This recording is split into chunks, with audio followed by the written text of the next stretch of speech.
One dead Palestinian child is too many. I get that. I do not want war in my name. And yet, here we are. The flag was hoisted before the world. What does it mean, fight back? We have a long fight ahead of us. Here I am. Here I am. Here we are. Here I am. Here I am with Shai Davidai. So I'm really excited for my next guest. She is an actor, a neuroscientist, an author, a staunch, proud Zionist. Most people or many people know her from the Big Bang Theory.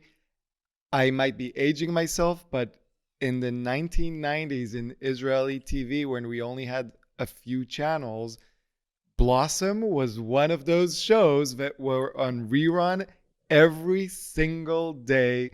So that's where I got to know you or your work. And here I am with Mayim Bialik. Hey, Mayim. Thank you so much. Thank you. It's really a pleasure to be here. It's an honor to honestly to get to talk to you. You've been a huge component of so many of our lives, since October 7th. So I'm really honored to get to talk to you. So I've been really waiting for this conversation because we've never met, and there's something I need to tell you. I spoke up on Columbia's campus with that video, and you were an instrumental part of that video going viral. I did not have an Instagram account, yet you somehow got that video and posted it on your social media on Instagram with, I think, about 5 million followers. And that gave that video such huge exposure, which then led to the snowball of everything. So in a way, this conversation would not have happened if you hadn't done that. So I don't know if I want to thank you for making this happen or accuse you of ruining my personal life. but you were very instrumental. So thank you, Mayim. I mean, I appreciate that. Like, ani margisha, like that's very, it makes me very emotional because it's the worst thing to have to be united on, to have this situation in our lives. But, this is one of those times. I mean, I had no idea about that. It just makes me very emotional because, your voice was so important to so many of us. And I just felt like, you said, it's not just what you said, it's how you said it. And, for so long, we've had to be so measured and so this and be careful and don't offend and this, that. And I think that's what struck me. It wasn't just the words, it was the execution and the passion. And this called for that. So, but I keep telling people, what a strange connection. I keep telling people, like, a voice is nothing if it's not amplified. Like, I can say whatever I want, however I want to say it. But if 15 million people hadn't seen it and they saw it, the reason they saw it is because millions of others have shared it, then that voice would have been just lost in the ether. Well, and I think that it speaks to, and honestly, I have no idea what the courses that we're going to talk about today, meaning like what we're going to get into, but there's so much conversation, especially at that time, about who's amplifying what and how. And I don't have bots. I don't have Iran on my side helping me amplify messages. I'm literally one Jew. I'm one Zionist. I'm one human. Who, has chosen to integrate aspects of my personal and my public life.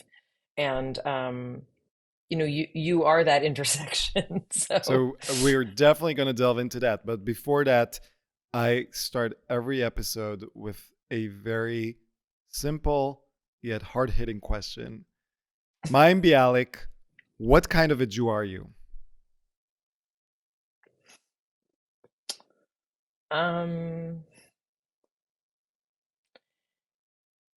I think of sort of some of the nomenclature that's been placed on me, right? I'm that proud Zionist Jew. I'm that in your face Jew.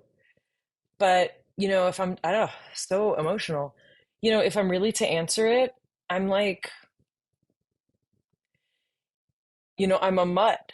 I'm a conglomeration of thousands of years, you know, and I wear my Judaism on my face, meaning I am what people think of when they think of Jewish features, but also as a public person, like my identity is everyone's. So it's almost like I'm that Jew that literally is, I'm in your living room. I'm the you cannot avoid me Jew.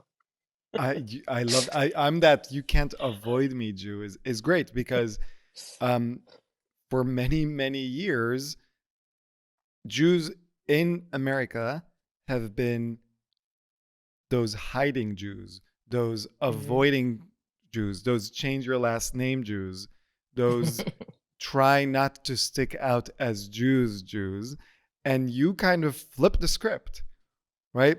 There's so Well, many Jewish actors, and that people don't know they're Jewish because they, out of not out of ill will, out of self perseverance, they had to change their name, hide their identity, not keep Shabbat, not explain why they can't work on that specific day on Yom Kippur, right? And you're like, no, hey, I'm that Jew, and I'm a good well, and I actor. think, yeah, and I think also, part of it, our identity as Jews, as a global community, is incredibly diverse. And, many people think of the Ashkenazi Jew, right? Many people think of the Woody Allen Jew. I grew up in a post-Holocaust family where that was being Jewish. We were all versions of Woody Allen. And then I went to Israel and I said, what is happening here? We are dark-skinned and swarthy. We are muscular. We have not flowing not black hair. not you and I, but No, not you and I. But we are Ethiopian Jews. We are Jews from all parts of the world. We are Mizrahi Jews. I mean, we look like all sorts of things. And yet in Hollywood and in America, there's still this notion of like, are you passing? So people love to say, I think Jewish women are attractive. Natalie Portman, Scarlett Johansson, and they name women who, of course, look Jewish because anyone can look Jewish. But when people say, does she look Jewish? Like this is what we're talking about. And so for me, that's kind of wait, why, Mine, I can you, once, because not everyone will be watching this, and obviously everyone knows yeah. what you look like, but for someone listening in, when you point to your face and say like this, like what is it? What are the features that you are saying that So is my Jewishness? I mean, and again, I'd like to repeat, Jews look like all sorts of things. And, if you've been to Israel, if you've been part of a Persian Jewish community or an Israeli Jewish community, you see, we look like all sorts of things. But for a lot of people in America, this stereotype of the Semitic features, I have a prominent nose, I have a prominent chin. Like I got two sets of features that are prominent, right? You I got happen to glasses? be, I mean, so I wear right now I wear glasses, but I actually do. I was blonde. I have blue eyes. I'm fair. I tend to be more olivey, which is my dad's Ukrainian side. But what I am is I'm Hungarian, I'm Polish, and I'm Ukrainian. And I'm an intersection of the Holocaust, tearing people from their homes and throwing them on the shores of Manhattan and seeing what happened. And what happened is people meet in night school and they meet at, Jewish dances. So I'm a conglomeration, of all those things. Um, and I have, a lot of people would describe me as having a Jewish body type. I'm zaftig, I'm busty, and I'm not super tall. I do have some legs on me, but there's a lot about me that I mean, my kid once said I was auditioning for some role, and one of my kids was like, "Oh, is the character Jewish?" And my younger one said, "Well, you're playing it. It has to be." Like there Wow. was no question. And part of that is like, that's my Ima, right? My Ima is Jewish and she plays parts that are Jewish. But it was more just like, I think because of some of my, distinctive features, I think there's definitely a thing about that. And, I'll meet Jews, and we definitely, I look like other Jews with prominent features. My partner, we joke that we look more like cousins than a happy couple. But happy cousins. Has that ever been a hindrance in your career? Sure. Yeah, I mean, I was 14 when Blossom came out, and I will never forget the first review I read. It was a writer. I don't name the journalist, and I wouldn't even if I remembered his name, but he described how distracting it was. My face. Described that I had a shield-shaped face, which some of us just call heart-shaped. And it said I have a mismatched face of features. I was 14 years old. And in my mind, the first thing I thought was, I am mismatched because I'm Hungarian and I'm Polish and I'm Jewish and we never fit in, and my face is evidence of that, But that seems okay. So we could be having a conversation right now that has nothing to do with Jewish civil rights, has nothing to do with Zionism, has nothing to do with Israel, has nothing to do with that. No journalist should ever be writing about someone's face as distracting, especially not a woman, especially not an underaged 14-year-old I was 14. girl. Like, It's a very different culture then. Also, this was, 1990, 1989, which I'm not excusing it, but I'm saying like there was a vernacular you think that it's was very changed? different. It's very, yeah, I think it's changed. I definitely think it's changed. And I think, that's what's kind of very endearing to me about these next generations after mine. Women feel absolutely justified in saying, like, you can't talk to me like that, which when I was 14, I never would have said that. When I see young feminists, men too, who are feminists, I'm like, wow, that's amazing. You say to people, you can't talk to me that way? Wow. So that's another part of you. You're not just a Jew and a Zionist, you are also a feminist. And Sure.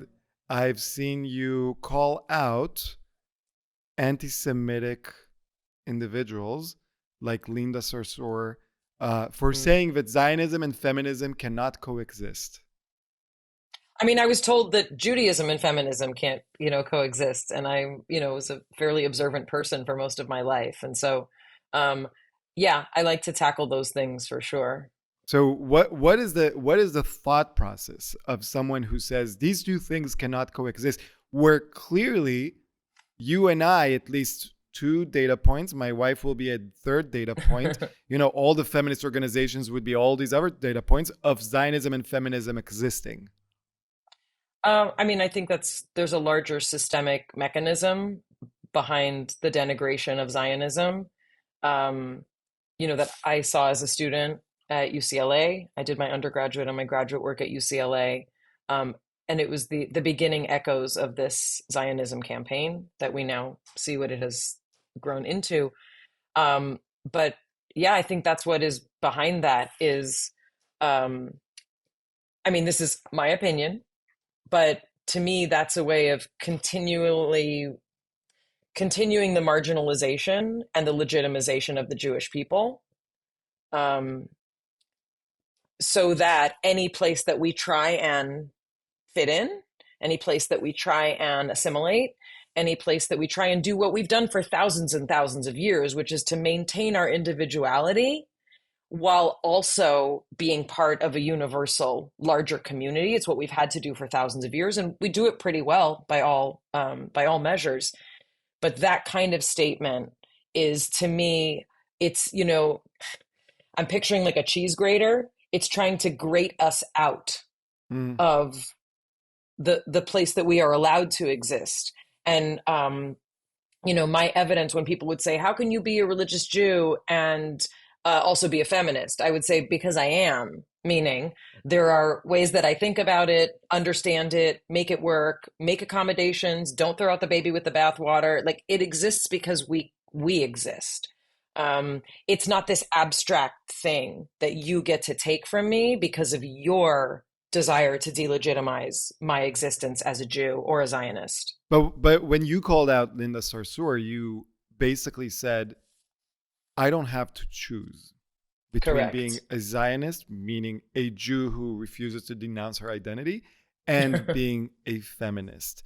And I think that's the problem, that when they portray Zionism is opposed to feminism, Zionism is racism, Zionism is this, Zionism is that, they are forcing people to choose between, like, do I stand with this identity of mine or that identity of mine? Well, and it's a well calculated approach, because if given the choice, and this is actually one of the original conversations I started having in the public arena regarding Zionism. If given the choice, do you want to be a good person or do you want to be this term, right? That's kind of what it is. Yeah. And, do you want to be a person who believes in the rights of Black people, or do you want to be a Zionist, right? And that kind of, makes your head start to rattle. Like, right, what do you mean? You're given a false dichotomy, and it is absolutely a false dichotomy. And the first time that I chose to speak up about Zionism and introduce the millions of people that I can reach with the definition of Zionism as the belief in the Jewish people's right to an autonomous state in our homeland of Israel, I introduced the term because I was being attacked for being a Zionist. People protested a talk that I gave in the middle of the Midwest. It was not a talk about Judaism, wasn't even hosted by the Hillel. I was speaking at a university, and in the middle of my talk, a group shows up. Do you remember what you were speaking about? Yeah, it was like a talk about like my academic history, being a child actor and how I went on to get a PhD in neuroscience. It was like a generic, Mayim Bialik gets paid to come speak to university students. It's fun. Everybody comes. We don't even charge for tickets. Have a great time. 1,000 people in the audience. Sounds very objectionable. It was very, well, I think we all know what was objectionable, right? So, but what? For people that don't know, spell it out. What was objectionable? Yeah. So a group came in during the talk and started protesting and screaming. And I saw the flyers afterwards that were handed out to announce that there was going to be a meeting and a protest of me. It said Mayim Bialik is a Zionist. And I looked at the flyer, and this was several years ago. I looked at the flyer and I thought, well, this is strange. Since when do you call a protest for someone believing that Israel has a right to exist? This seems crazy. And when I saw what was happening online, I saw that fans of mine were starting to post, because these groups started infiltrating my social media, and fans of mine were saying, Mayim Bialik is a wonderful person. She would never be a Zionist. And I thought, what? That's like a record scratch. And that's when I realized that the nomenclature surrounding my identity had been hijacked. And I'm not going to say by who. I mean, I think we all know kind of a larger picture of what's happening several years later. But I started realizing unassuming, uneducated people are thinking that the word Zionism means fascist, it means Nazi, it means hater. It was being used interchangeably with things that Zionism does not mean. So that was the first time that I said, hey, everybody, it's come to my attention that a lot of people don't know what the definition of Zionism was. And I think back to that Mayim Bialik, I was very naive. Naive because I thought if I explained it and I said, hey, Zionism is just the belief that we have the right to exist. Everybody get it? I thought that would do it. But I actually think that in a way it is naive, because what you and I refuse to accept is that they oppose that. They oppose the belief that we have a right to exist as a community. They're okay with Mayim Bialik as a Jew who will be a Jew and in her home. But once Mayim Bialik is of the Jewish people, she exists as a community, and that is opposable to them. And what it reveals is a darker, deeper truth that I was raised to hope was paranoia. My grandparents fled Eastern Europe during the pogroms leading up to the Holocaust. They lost their entire families. And I was raised resisting that they didn't like us, right? That happened then. It's not going to happen again. Never again, right? We even hashtagged it. So what I didn't want to understand, which, I still, when I was at UCLA also, I was part of a lot of intellectual conversations that we had with the Muslim Student Association, that we had with the African Student Union, that we had with, the Armenian organization, the Mexican Chicano organization. We were part of a lot of conversations about where did the Jews belong that previously had never been an issue. And I was at UCLA in the late 90s, and it was the first that we were seeing of Zionism as racism. And, what I knew was that, and like Sam Harris, who was a colleague of mine at UCLA, what Sam Harris has talked about is there was still an intellectual academic argument that I was willing to engage in about the borders of the definitions of Zionism as distinct from the Jewish people. And all of that changed on one day. And that day was October 7th. And there is no longer confusion for me about what the anti-Zionism movement is. There's no longer confusion based on the reactions that occurred, based on what you articulated. There's no more, I'm not confused anymore. But what I think a lot of people still are, Jews and many non-Jews who are listening, and hopefully more will be listening. Walk me through that thought process. Like, what was the confusion? What did you see on October 7th? What is the clarity now? So the confusion for me, and again, I'm speaking as a layperson, like I have a minor in Hebrew and Jewish studies, and I had to study, a lot about the history of Israel, and also, most of my family that exists is in Israel. So I've also grown up with family. I have family that live in the Shtachim, that live deep in the West Bank. They are religious Zionists. And I have family that are secular kibbutzniks. I got everybody in between, and they're all over the country. So, I've also added a lot of information, meaning besides what I studied academically and what we were told in my synagogue, which honestly was not the whole story, right? So for me, once I learned more about the years leading up to 1947, in particular in 1948, what I understood is that there was a large conversation that many Jews in America in particular had been left out of about the formation of the Jewish state and what it meant for the Arab population. That's just true. So for me, I was willing to learn about that. I was learning to engage on that in the same ways that, we as a Jewish population acknowledged and understood the Armenian genocide, right? And at UCLA, we would do events with that community to show that we have camaraderie. I always was trying to understand, quote, the other side. And it's not, I don't like to think of it as sides. I was trying to understand our cousins, right? Yeah. The people who, according to, our liturgy, are our cousins. Yes. We're all children of Abraham, right? And this isn't a religious conversation, but I'm saying colloquially, that's how I think of it, right? Historically, there's a relationship there. It's not a warm relationship, but there's a relationship nonetheless. 100%. But also, I've spent time in Ramla. I've spent time in parts of Israel where, most of the community was Arab. And I went into those shops. I ate in those restaurants. I ate unbelievable hummus that rivaled my favorite hummus in Jerusalem, right? Those are communities that have had to exist, and in many cases, have existed.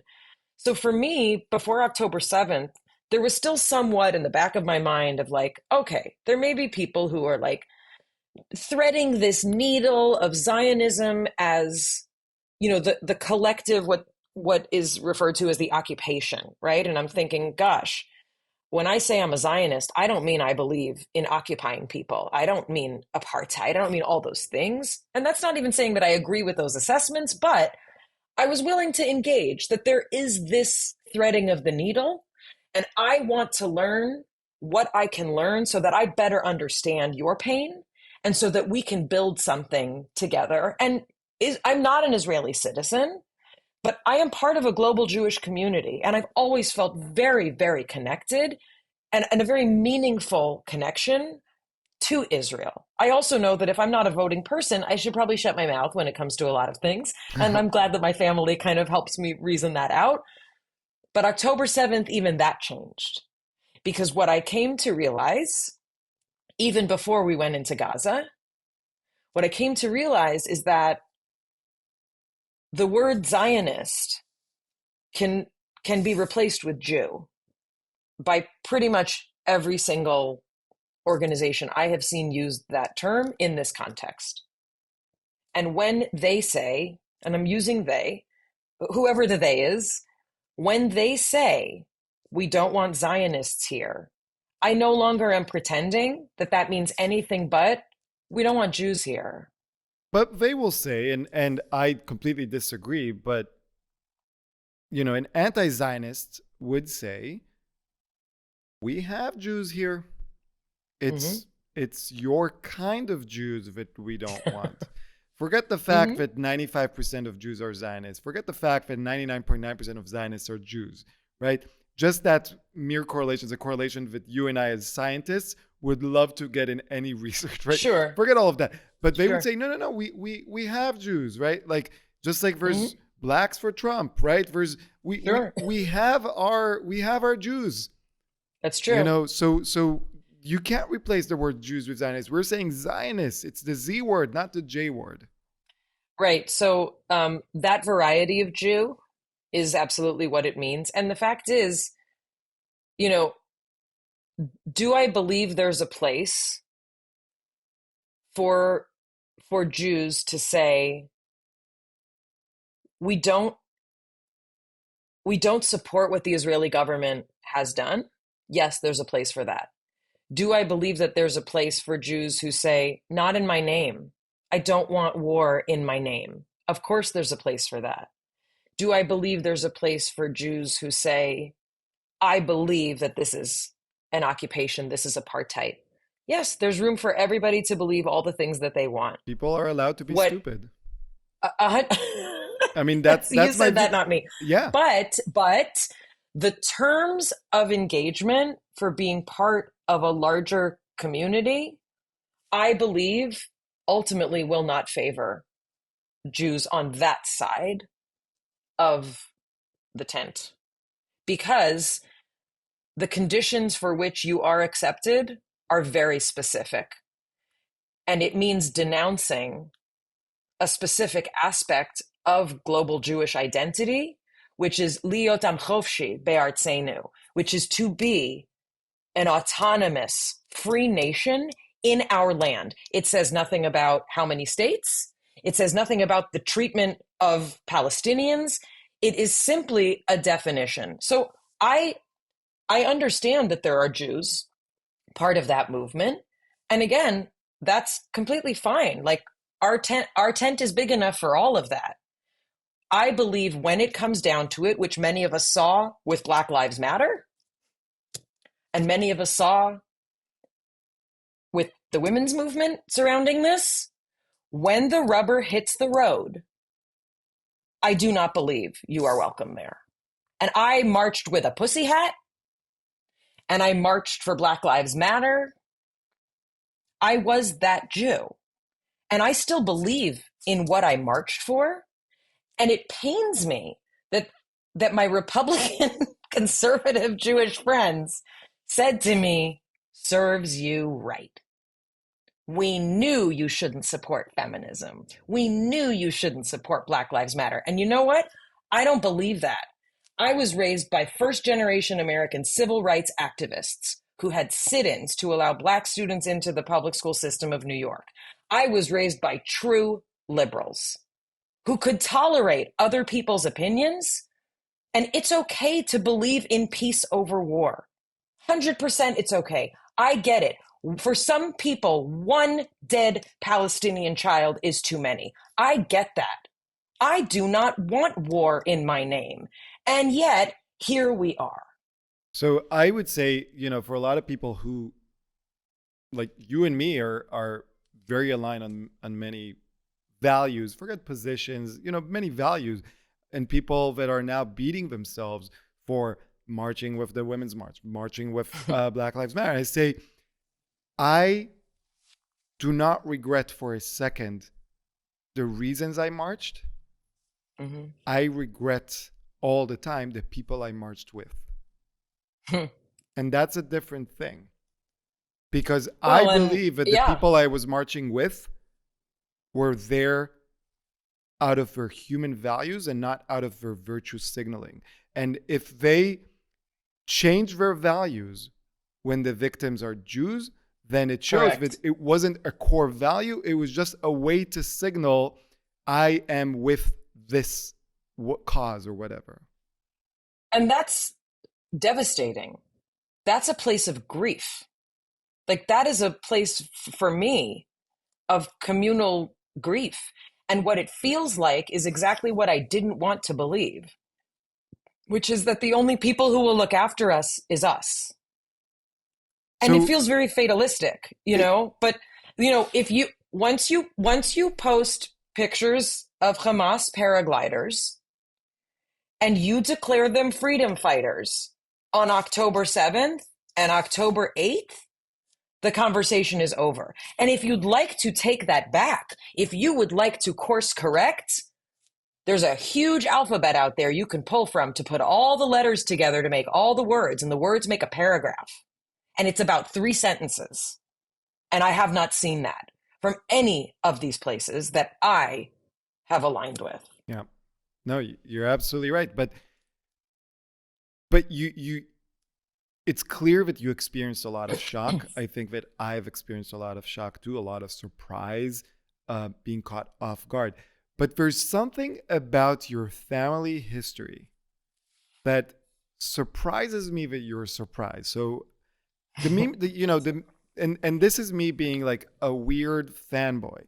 Like, beyond you being in the Big Bang Theory, beyond you being in Blossom, you are the great niece of Chaim Nachman Bialik, the poet laureate of Israel, who wrote the poem In the City of Slaughter about the pogroms.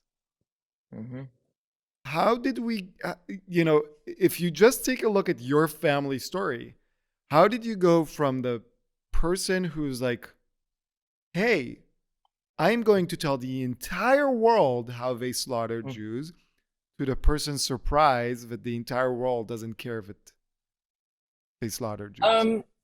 I mean, I think you may have included one generation too many. I think there was too many greats there. He was just a great poet, so, you know. Right, exactly. I think there's many answers to that. You know, my Tante Fegi of blessed memory, who survived the war by hiding as a Gentile in Budapest. She ended up escaping after the war. And she became very religious, like Black Hat religious, like Brooklyn religious. And I sometimes wonder, if I had been raised more religious, if it would have more been part of my consciousness. That's just like it's a vague, fantasy, like in one iteration of my life. Like, was it because my parents were bohemian hippies and we kind of, they left formal Judaism and I kind of had to refine it, and I'm, technically about Tshuva. Was that it? I don't know. I think a lot of what happened in the diaspora is you have to forget. There's a level of comfort. I was raised in Los Angeles. I went to public school. Most of the kids in my classes were, children of immigrants from Central America, from Mexico, from Korea. There was a handful of white kids, and the place that I met Jewish kids was, in synagogue. So a lot of my identity, I was really passing, I was passing as a person who didn't have to think much about it. I knew about, obviously, the Holocaust, but yeah, I think part of that was knowing that it's never going to happen again, and it couldn't happen again, right? It's so interesting, and I think that's it's a bit of cognitive dissonance, but also I don't want to raise my children with this kind of cynical paranoia and fear. And I also don't want October 7th to be the determining factor of how I frame being Jewish, right? It's an enormous component, but there's a lot more to our Jewish identity, of course, whether we're religious or not. Well, in fact, I would say that you and many others right now are actually completely changing the story. Going back to the Chaim Nachman Bialik, and the poem In the City of Slaughter, he talks about the Jews being slaughtered with trembling knees, concealed and cowering, sons of Maccabees.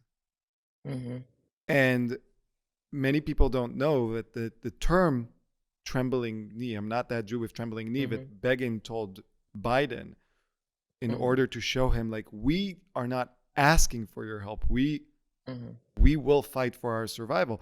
That comes from the description of the Jews being massacred. And you definitely are not a Jew with trembling knees.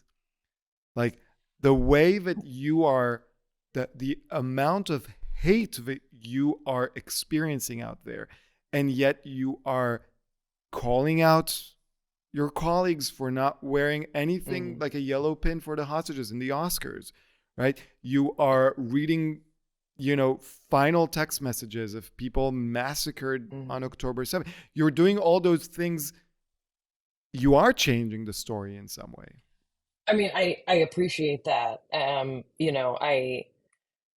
I also want to clarify, it's not like I believed that everybody loved Jews. I was raised with a very healthy dose of, there's a lot of animosity. I mean, I've experienced what they now call microaggressions, right? My whole life. It still happens, right? So it's not like I was kind of, bumbling along like everything's great. I know what percentage of the United States we are. I know what percentage of the world we are. And I know a lot about the historical tropes that keep surfacing. And I also know what happens when countries are in peril and when they want someone to blame. Like, I understand sort of like the scope of sort of historical anti-Semitism.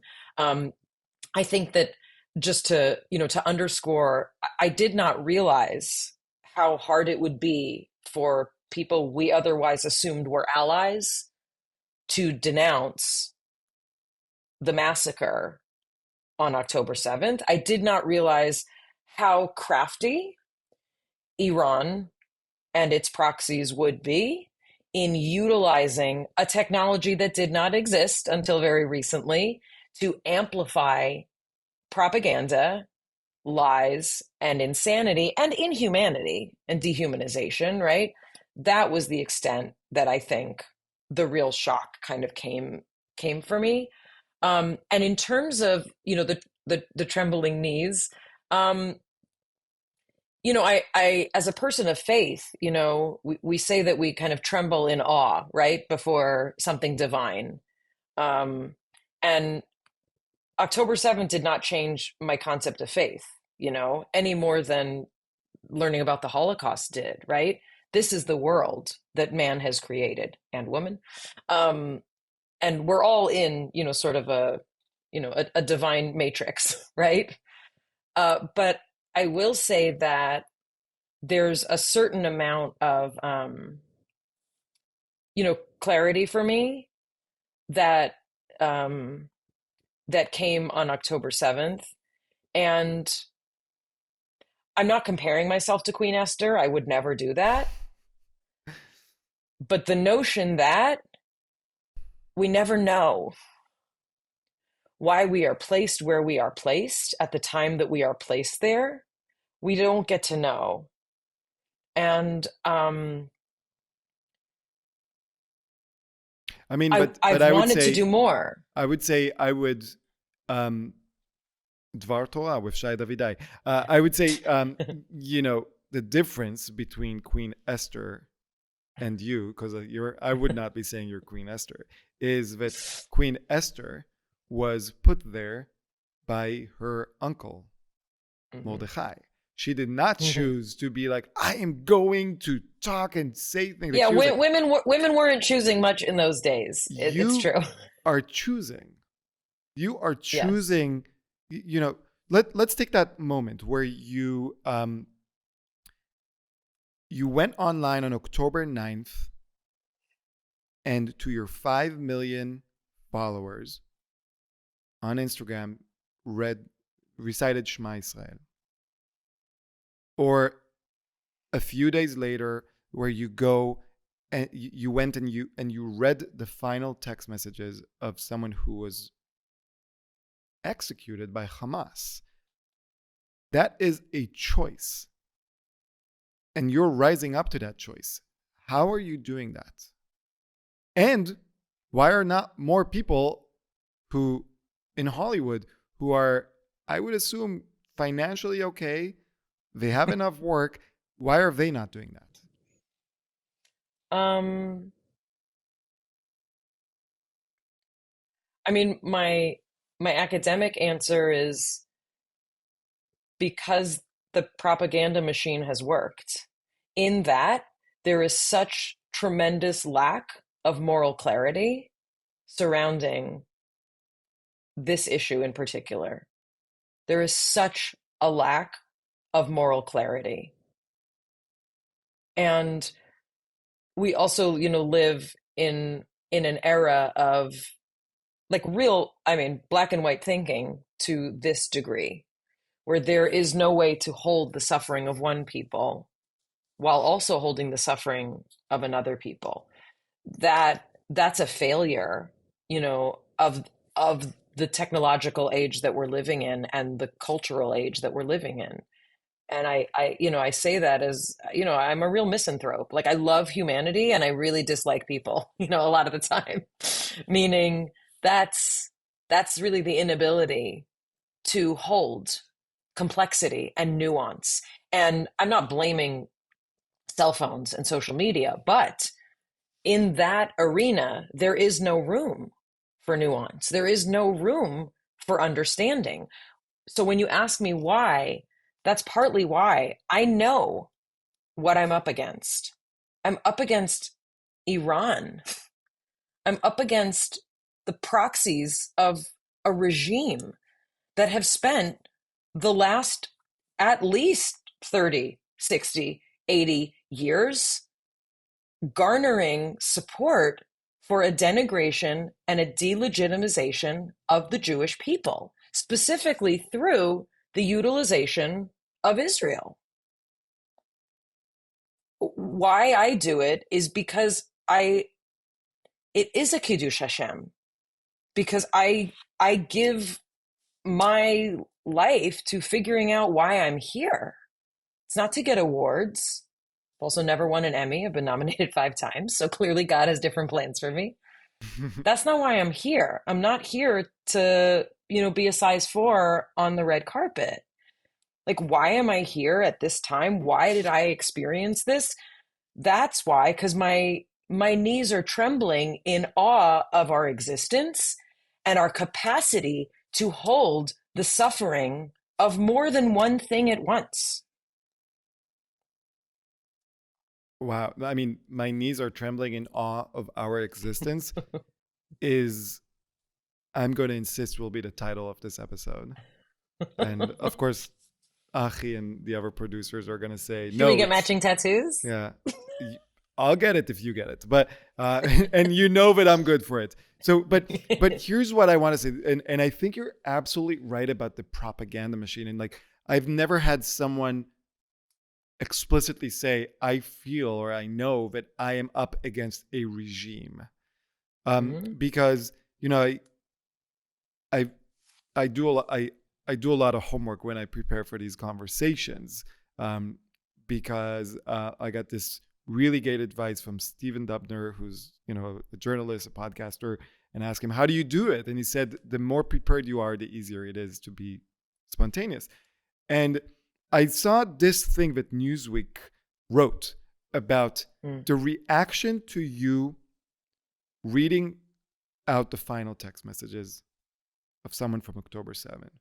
And forget about the fact that no one who is focusing, a Palestinian who is focusing on their pain at that moment, would never be asked, why are you focusing on your pain? Why are you not focusing on both sides' pain? So that already is the double standard where reeks of anti-Semitism. But here's how Newsweek describes it. It says, it stated that you divided opinion by sharing, and I quote, the final messages of a victim of the Hamas attack on Israeli settlements. October 7th, there was not even a single attack on an Israeli settlement.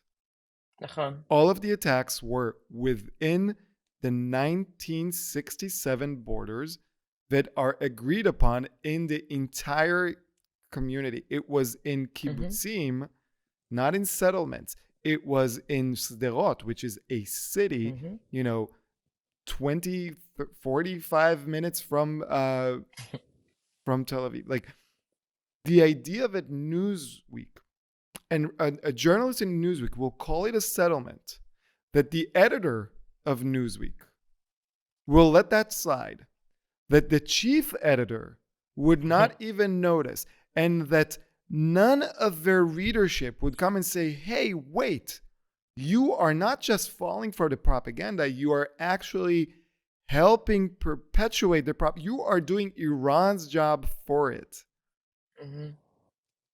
Filled me with so much dread. Because if we're up against it in Newsweek magazine, that is typically devoted to here's what housewives should see in the next season, and here's how to make the best mojito, and here is yeah. I mean, look, I mean, there's a couple aspects to this. The first is the most disturbing, which is that the implication, and it's not an error when it is stated elsewhere, the implication and the direct message is that all of Israel is not legitimate. Like, to me, that's what that means. So when people talk about from the river to the sea, look at a map, find a map where Israel is still on it, because apparently sometimes it's not always there. That to me, and I'm not like, I don't want to get into like, oh, is that slogan legit? Is it okay? What I'm saying is, if you even conceptually believe that there is a justification for crossing into those kibbutzim, then you do not believe that Israel has legitimacy. I mean, that's just, so that's like number one. Number two is another great loss and a place of grief is for me, what has been the collapse of understanding where I get information. And for a long time, many of us, I was raised on the New York Times, like more important than the Chumash, like more important than Torah was the New York Times. My father read it every single day. He sat with me. My hands would get black from the print. I learned to read from the New York Times. I learned to analyze things from the New York Times. I lived and died by that New York Times, right? And over the last many years, I slowly stopped seeing a place for me in the news resource I used. I read Harper's. I've noticed that there's a lot in the Harper's community that is no longer for me because of the way that they present the information going on. I am going to say that you're absolutely right, but I think you're getting the language right. It's not that there's no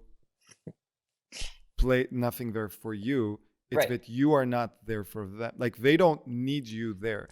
They are carving a space without you rather than you not finding yourself. I think, and sort of, I think that has been a real place of confusion for me as a liberal Zionist, because I used to have places I could go.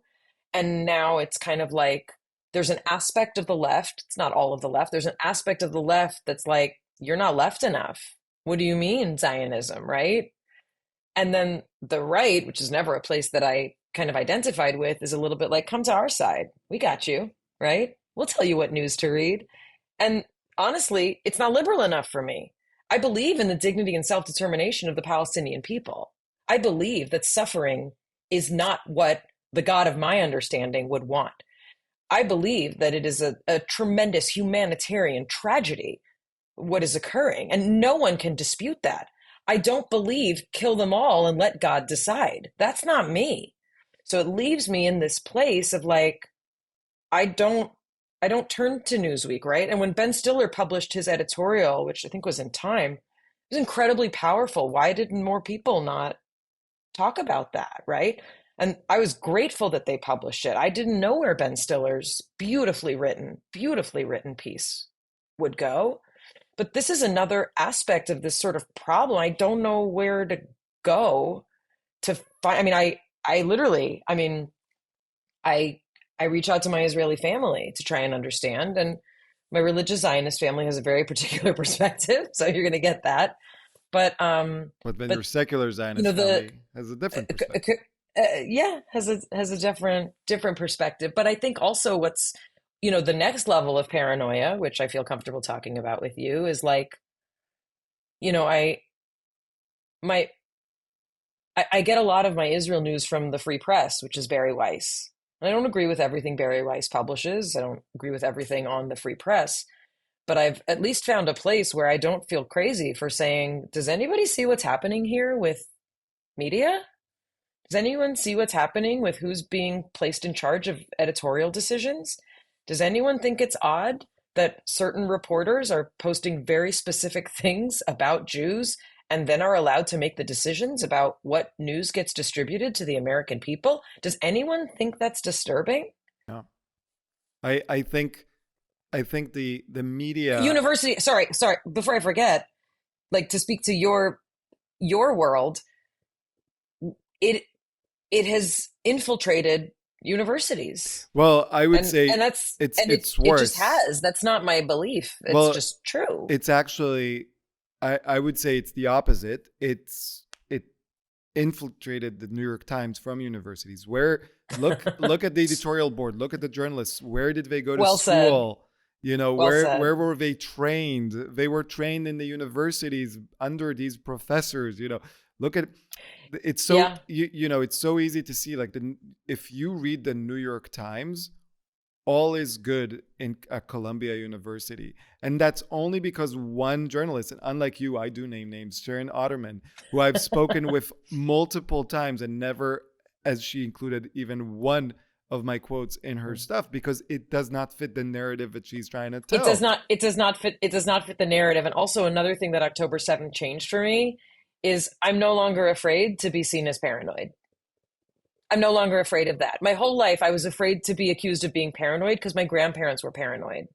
My grandmother would cry if you even asked anything about what happened before Ellis Island, right? We didn't talk about it. You know what do they call Jews that were paranoid in the 1930s?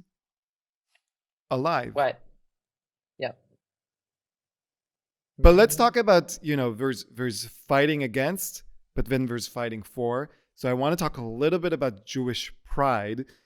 You are producing a film. Tell me about Yeshiva University's The Maccabees. So, I've always and full disclosure, Achi Adamit and Abby Sophia, the producers of this show, both graduates, alums of Yeshiva University, and I believe met there. So in a way, this show was created, at least in part, at Yeshiva University years ago. So the truth is, as an actor, I've always been very interested in Jewish projects. I've always gravitated towards that. When I was younger, I wanted to play Hedy Lamarr, who's a very famous American actress who also, devised some really, really unbelievable, spy technology that was used during World War II. And, I had all these sort of like dreams of that. And unfortunately, the industry is very specific. The Hollywood industry is very specific about what they want their Jewish actresses to look like, what they want their Jewish projects to be. So I never really kind of found, unfortunately, my place there, but very grateful for, the career that I've had. And I also was in academia for 12 years and I had 2 kids outside of the acting world. So, I've lived a very full and exciting life. But I do have a small production company. It's called Sad Clown Productions. And we have the rights to, this, what we think is a very uplifting story about the basketball team at Yeshiva University. And, I think the question right now, and what we have is we have a director and we have a writer, but, it's getting funding, it's getting distribution, it's figuring out how to make that happen, because honestly, I don't know what stories to tell right now. I'll be super honest. As a creative person, as a performer, I don't know what kind of Jews people are comfortable with. I don't know what feels, I don't know. And I'm saying I don't know. I'm not saying it doesn't exist. I'm not saying we're not welcome. I'm saying I don't know. I'm still figuring out. Do I believe this would be a beautiful story of like a very quirky, and sports, related uh, assessment of Jewish identity that a lot of people don't think about? Yes. I have the rights to Lemony Snicket's The Latka Who Wouldn't Stop Screaming. Um, Real Lemony Snicket is actually, he's an author, he's a Jewish person. And so I have the rights also to a beautiful Hanukkah Christmas story for animation at Warner Brothers. So, I have a lot of fun projects that do kind of revolve around this Jewish stuff. But, to answer your previous question a couple questions ago, of like, why don't people speak up? Because we don't know. We don't know what the industry feels about people who are this vocal. So I will tell you, Gal Gadot, can't play a queen without, a boycott, right? I There will is tell a you price this. to pay. Of course, there is always a price to pay. But for me, fighting for Jewish civil rights is we tell our story and without caring who will listen. True. We tell our story. And because when I saw you having the rights to a story about the Yeshiva University, the Maccabees, which, by the way, went on a historic 50-win run, which has never happened in Yeah. their division, not just for Jewish, but for any basketball player. And I saw you, who I wouldn't peg as a basketball player, maybe a fan. I'm a huge sports fan. Huge, but I was like, if this movie gets made, and I know a lot of movies don't get made at the end, but if this movie gets made, then a 10-year-old Jewish kid will sit and watch that movie, and their story will be told. So I don't care if anyone else would be seeing that movie. No, now, of course, that's the idealistic because you need money, you need an audience. I get exactly, right. There's just there's practicalities, and look, the fact is, there's also a ton of incredible documentaries being produced about October 7th, and that hasn't been where I've been particularly pulled, just because like I said, I don't know. I spend a lot of my time taking care of my kids and figuring out life. I mean, the world changed for us on October 7th, and there's degrees to which people feel that. And I think as a public person, I do feel it differently, because as much as I've done, you have to understand that's 1/100th of what I want to do, of what I want to post. I'd be posting all day long if you let me, right? And I'm not saying anyone's telling me not to, but what's an important component of my presence as a public person is there's a lot of people who can preach to the choir, and that's wonderful. Meaning, I love seeing celebrities posting things and getting people, feeling great.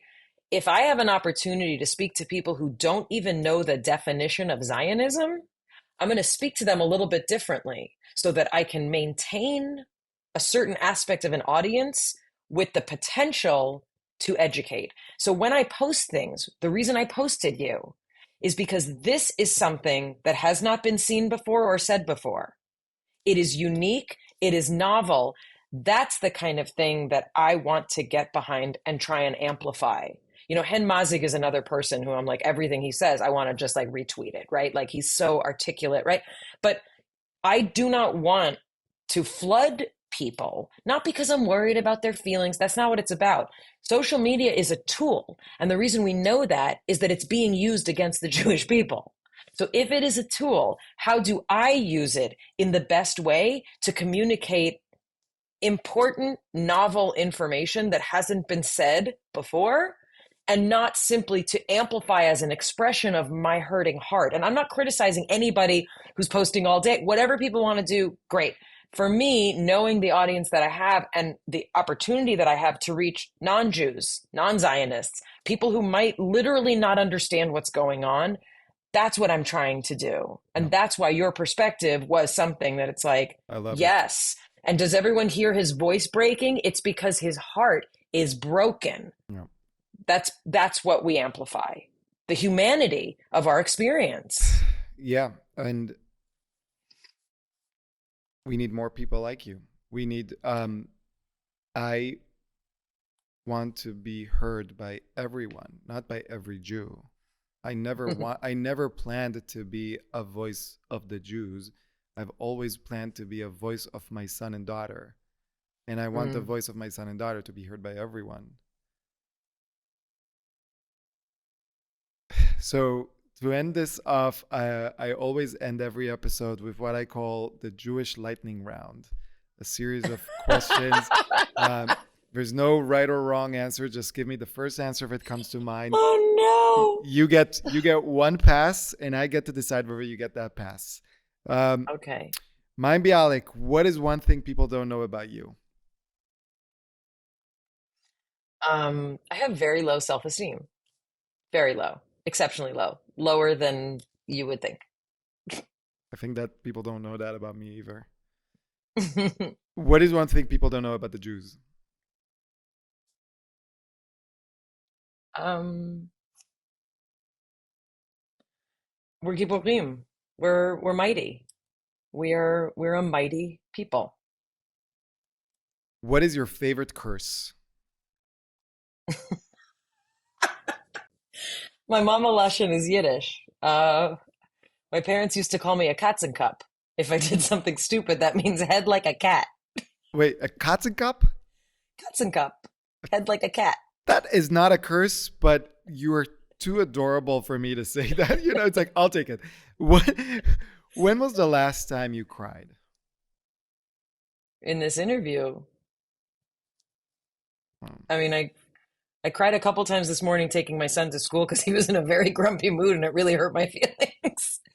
But honestly, connecting with you and hearing that I had anything to do with amplifying your message was, yeah, Yeah. definitely, it brought me to tears. Yeah. Sorry, I gotta be. I gotta. Okay. If you could have any person over for Shabbat dinner from any moment in history, who would that be? Ay, ay, ay.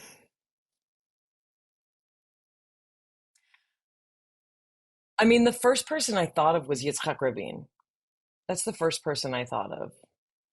That is a great Our person. Hillel Center at UCLA is named for Yitzhak Rabin. Um, Yitzhak Rabin, the prime minister of Israel, the left-leaning prime minister of Israel, who was assassinated during the peace talks to establish a Palestinian state that will coexist correct. next to a Jewish-Israeli state. Hmm. You'll I need a think lot he'd of be a real hoot. You need a lot I of would make him whiskey do and Kiddush. cigarettes. Um, what's your favorite Jewish holiday? Well, I'm going to be honest. I really, really get a lot out of Yom Kippur and Tisha B'Av. What's your least favorite? I'm that kind of Jew. Yeah. What's your least favorite Jewish holiday? Um, I mean, I feel like Tu B'Shvat, like it doesn't really do much for me personally, Hmm. but I don't like not like it. Um, You just don't like I don't, trees. That's yeah, I know it's like I love trees, but like that's a holiday that sort of just gets like, you know what? I'm gonna go ahead and say Lag BaOmer, but that's when we do an Upshurnish, so that's when we cut our boys' hair. So I guess I transformed a holiday that really didn't have a lot of significance for me into when you cut your child's hair for the first time. when do you feel safest? When I'm unconscious, like super asleep, not dreaming. When do you feel least safe?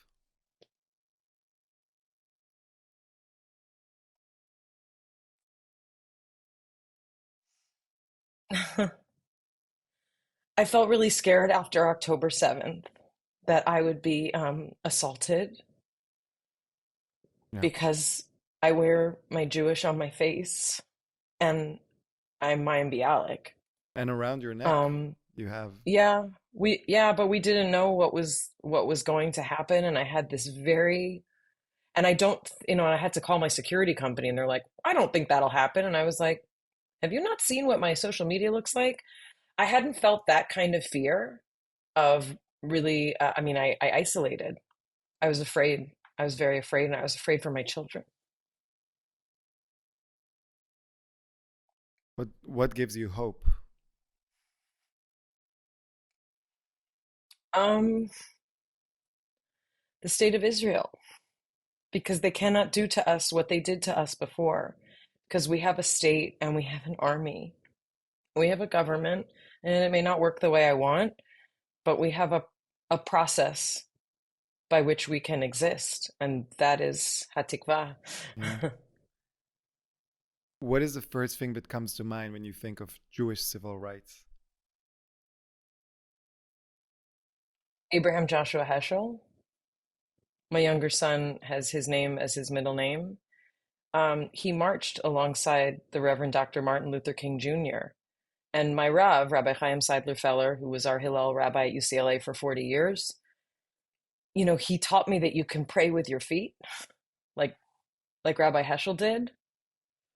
And there are things that we can fight for as Jews, which affirm our identity as Jews. They don't take away from our identity when we acknowledge the suffering of others. There's no limit to compassion. Finally, every episode, I urge the listeners to donate to one charity that does good in Israel or across the Jewish diaspora. Where would you want people to donate to this week?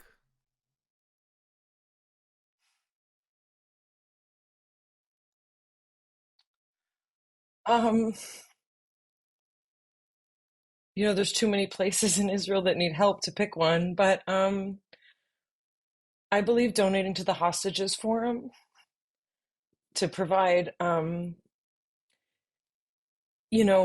practical and psychological support to the families of hostages and to the hostages when, God willing, they are returned. That's a place that I hope people will donate. They do beautiful work. I've gotten to go to some events where they come here in Los Angeles, and it's literally the families, and no one should know that pain. But we're all learning to.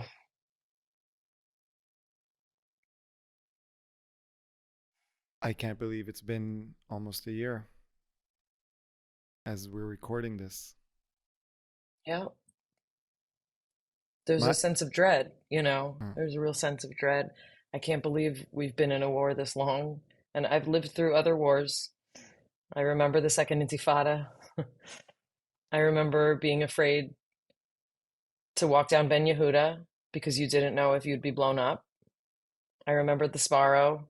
I remember Cafe Bialik in Tel Aviv. Yeah, we've been through other wars, and this one it's unreal. It's unreal. Mayim, where can people find you? Wherever you look. I'm Miss Mayim on Instagram. I have a mental health podcast called Mayim Bialik's Breakdown, where we talk about all the things that impact well-being, and that's on my YouTube channel. So you can find me at YouTube at Mayim Bialik, and I'm still on Facebook. I have a reach of about 10 to 15 million. We have 50 million downloads for our podcast. So thank God I have the ability to be found a lot of places. Great. So my only complaint is that we had to do this virtually rather than in person, which is also gives me a little bit of hope because you're not off the hook, and one day you'll have to meet me in person. But thank you so much for being here with me, and it gives me such great pleasure to say, so here I am with Mayim Bialik. I really appreciate it. I was very nervous because I didn't know, what it would be like to kind of talk to you. I didn't know what would be asked of me, but I've never spoken this way about October 7th, and this felt like a healthy and safe place to do that. I know you may not like praise, and you're welcome to edit this out. I thank will. you. But thank you. I want to tell you from the bottom of my heart, thank you for being a human.